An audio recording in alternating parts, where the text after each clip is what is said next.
Hello viewers, आज हम अपने channel chemistry and biology study classes के माध्यम से आपके सामने बायोलॉजी का एक नया टॉपिक लेके आए हैं, जो पहले चैप्टर का ही एक पार्ट है।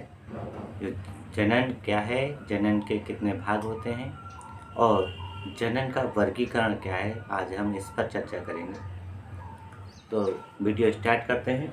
सबसे पहले जनन क्या है, तो जीवों के जो जीवन काल है उसमें जीव अपने जैसे संतान उत्पन्न करते हैं, तो संतान उत्पन्न करने की क्रिया को जनन कहते हैं। तो जीवों में संतान उत्पन्न करने की क्रिया को जनन कहते हैं। और जनन 3 प्रकार का होता है: लैंगिक जनन, अलैंगिक जनन और कायिक जनन।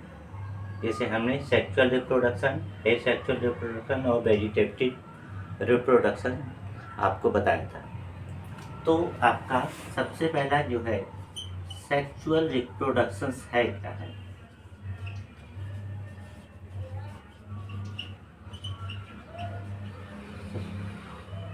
सेक्सुअल रिप्रोडक्शन है क्या?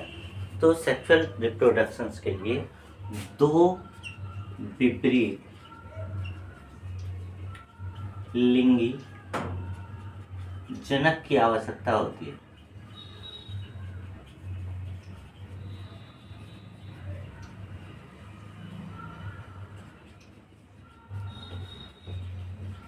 इनके युग्मक के संयुग्मन से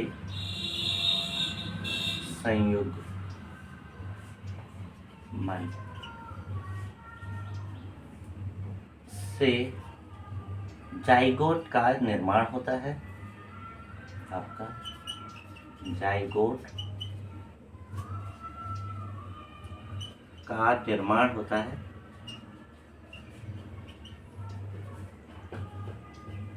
जो कोशिका विभाजन द्वारा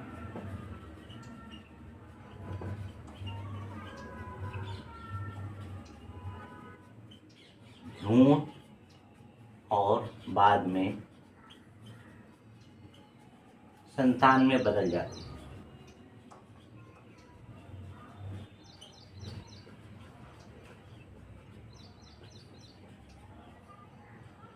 इस प्रकार के जनन को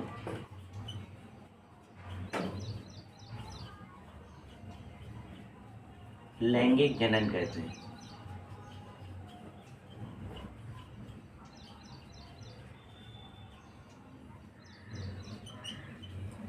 तो 2 विपरीत लिंगी जनन का मतलब है नर और मादा। जब इनमें संयुग्मन होता है तो संयुग्मन की क्रिया को हम निषेचन या फर्टिलाइजेशन कहते हैं, जिससे नर युग्मक और मादा युग्मक मिलकर युग्मनज, इसे आप हिंदी में लिख सकते हैं युग्मनज। युग्मनज या जाइगोट का निर्माण होता है और फिर जो है उसमें कोशिका विभाजन की क्रिया होती है और कोशिका विभाजन द्वारा भ्रूण और फिर शिशु और शिशु से विकसित संतान में बदलती है। तो इस प्रकार के जनन को हम क्या कहते हैं? लैंगिक जनन। लैंगिक जनन है, इसका नहीं कोई प्रकार नहीं होता है, वो सिंगल टाइप होता है।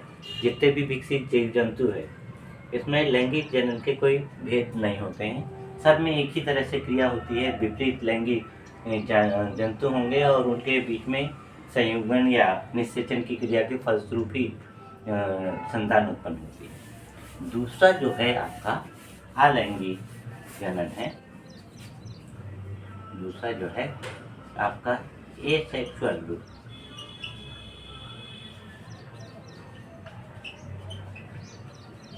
तो एसेक्सुअल रिप्रोडक्शन क्या है? तो हमने आपको नहीं लास्ट वीडियो में बताया था कि एसेक्सुअल रिप्रोडक्शन जो है इसमें एक ही संतान है, एक ही जनक की आवश्यकता होती है। क्या है? इसमें एक ही जनक की आवश्यकता होती है।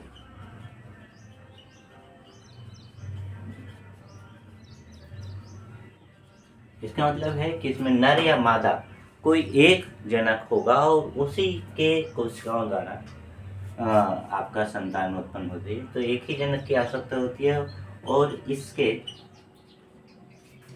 द्वारा जब संतान उत्पन्न होती है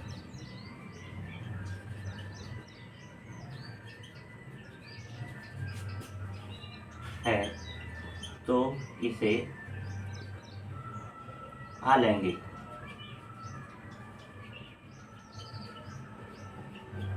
कहते हैं। इसे अलैंगिक जनन कहते हैं। इसमें सबसे पहली बात तो ये है कि एक जनक है, इसका मतलब है युग्मक जो है युग्मनज की स्थिति में, यानी युग्मक जो है युग्मक जाइगोट में नहीं बदलता है। इसका मतलब है ये हमेशा अगुणित रहता है। युग्मक हमेशा अगुणित रहता है, तभी आपका एसेक्सुअल रिप्रोडक्शन होता है। और इसमें एक तरह से ये मान लीजिए कि जीव का क्लोन बनता है। जीव का क्लोन ये सेक्सुअल रिप्रोडक्शन में बिल्कुल जैसे जनक है उसी तरह की संतान उत्पन्न होती है, इसलिए ये आपका एसेक्सुअल रिप्रोडक्शन कहलाता है। अब इसके एसेक्सुअल रिप्रोडक्शन के जो टाइप है, टाइप ऑफ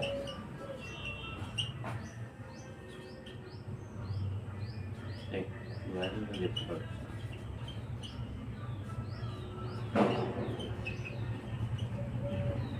के प्रकार होते हैं जो क्या क्या है, जिसमें पहला आपका विखंडन। विखंडन विखंडन को आप मान सकते हैं FISSU फिजन। दूसरा जो विखंडन है, इसके भी भाग होते हैं, जैसे ये आपका है द्विखंडन। क्या है? द्विखंडन। दूसरा है बहुखंडन, और तीसरा जो है इसका वो है आपका प्लाज्मोटोमी। ये नया आया है। अब ऐसे ही आपका इसमें जो विखंडन है इस तरह से नहीं, दूसरा है एसेक्सुअल रिप्रोडक्शन का दूसरा प्रकार है जिसे हम मुकुलन कहते हैं। मुकुलन यानी बडिंग, बडिंग। जो नंबर 3 है वो है खंडन। खंडन खंडन को हम कहते हैं फ्रेगमेंटेशन। फ्रेगमेंटेशन। और नंबर 4 जो है वो आपका है बीजाणुजनन।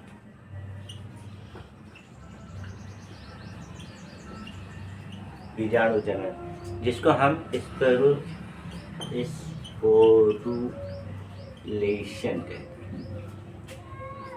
अब इसमें खंडन और विखंडन दो अलग अलग क्रिया हैं। विखंडन में जंतु के शरीर का कोई ना कोई पार्ट टूटता है, और खंडन का मतलब वो विखंडन में बाह्य कारक के द्वारा टूटता है और खंडन स्वतः टूटता है। ये अंतर आ जाता है फ्रेगमेंटेशन और फिजन में नहीं। अब नेक्स्ट जो है आपका जो है कायिक जनन है। क्या है? कायिक जनन। कायिक जनन या जो तीसरा टॉपिक है वेजिटेटिव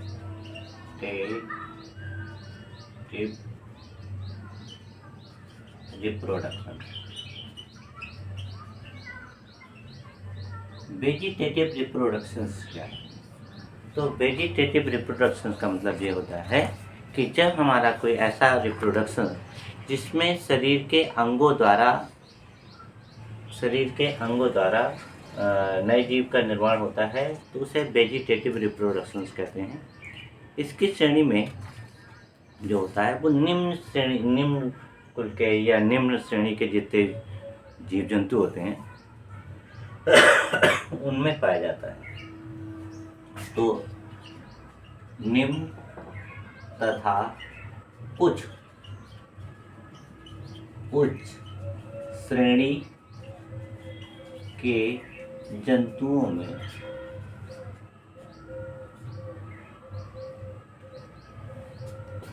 में यह जनन पाया जाता है।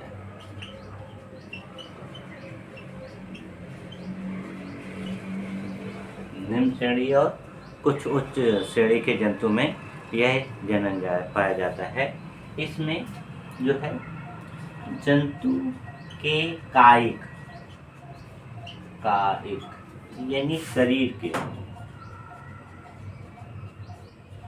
किसी भी भाग से नई संतान का उत्पन्न होता है, नई संतान उत्पन्न होती है।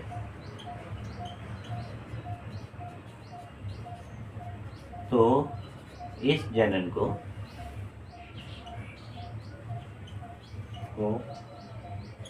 कायिक जनन कहते हैं।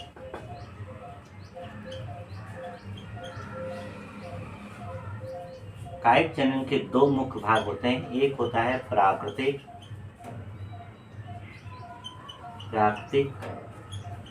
कायिक जनन और दूसरा जो होता है कृत्रिम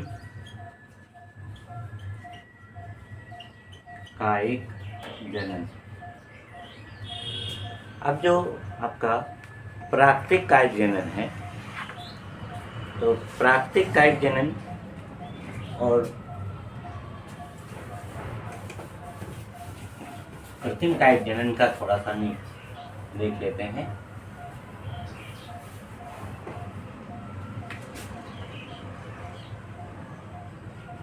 प्राकृतिक कायिक जनन, प्राकृतिक कायिक जनन, इसको हम एक तरह से मान लेते हैं नेचुरल वेजिटेटिव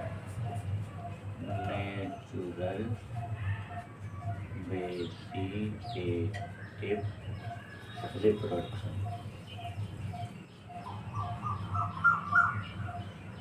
तो ये नाम से ही पता चल रहा है कि वह कायिक जनन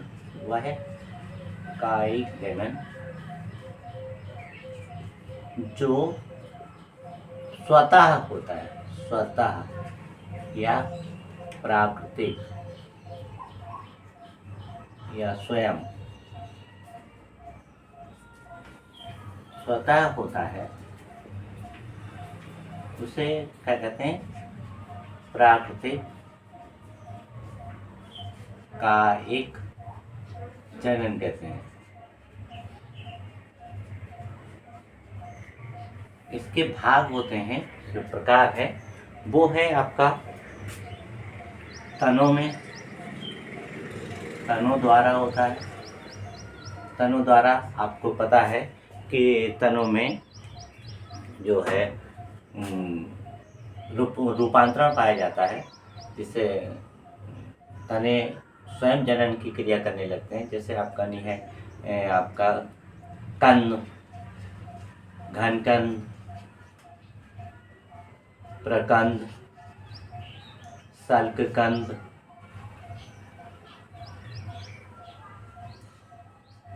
तो ये इस तरह से आपका तनों द्वारा होता है। कुछ आपके इसके तने जो होते हैं जड़ों के रूप में होते हैं, तो आपका तनों द्वारा।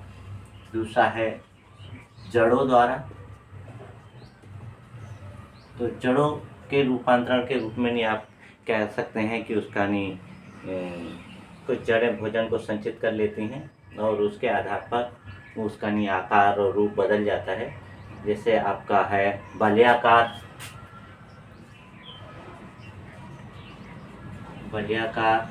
आपका है, और श्वसन मूल है। इस तरह से जड़ों द्वारा होता है। और नंबर 3 जो है वो आपका होता है पत्र प्रकलिका द्वारा। पत्र प्रकलिका। और नंबर 4 जो है वो है आपका पत्तियों द्वारा।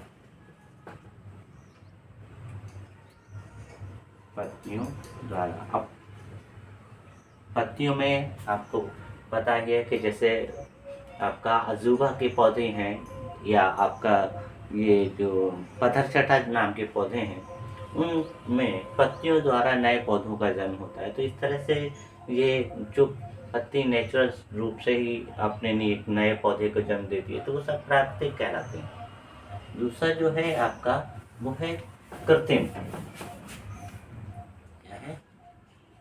कृत्रिम कायिक जनन, जिसे हम कह सकते हैं कृत्रिम को नहीं कहा जाता है आपका आर्टिफिशियल वेजिटेटिव रिप्रोडक्शन। तो ये जो नाम से ही पता चल रहा है कि वह जनन जिसमें वाह्य कारक की आवश्यकता होती है।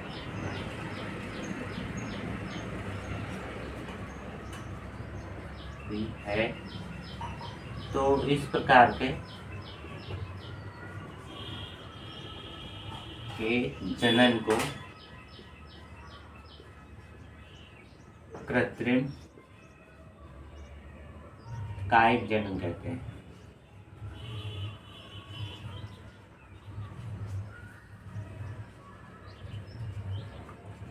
इसका मतलब ये है कि वाह्य कारक क्या है, खासतौर से मनुष्य अपने फायदे के लिए जो काम करता है, नए पौधों को नहीं कृत्रिम रूप से चाहे संकरण द्वारा या और किसी विधि से कराता है, तो उसे आपका कृत्रिम कायिक जनन कहते हैं। इसमें जैसे आपका है कलम, पहला है कलम। तो कलम लगाना, एक पौधे की टहनी ली, उसकी कलम बनाई और उसको लगा देते हैं। इसको नहीं हम कटिंग बोलते हैं, CUTTING, कटिंग। फिर है आपका नहीं रोपण। नंबर 2 रोपण। रोपण को हम क्राफ्टिंग कहते हैं, क्राफ्टिंग। और क्राफ्टिंग। नंबर 3 जो है वो आपका दाब लगाना।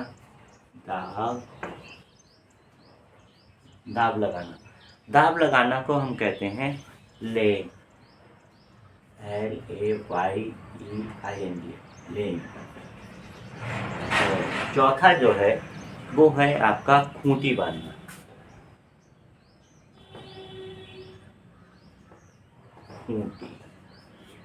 खूंटी या गूंठी भी कहते हैं, गूंठी, बंधन। यानी कि हम किसी पौधे की टहनी को ही वहाँ पर पेड़ में लगा हुआ है, उसी में ही हम गोबर या मिट्टी से नहीं बांध देते हैं, और बाद में उसको नहीं हम वहाँ से काट के अलग करते हैं, जिससे हम गोटेटिंग, ये कहते हैं।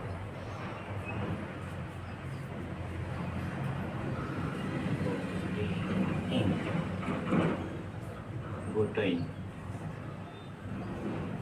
और जो 5वां है वो है आपका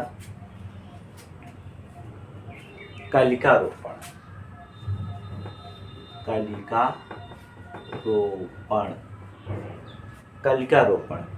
कलिका रोपण को हम बडिंग बोलते हैं, BUDDING, बडिंग।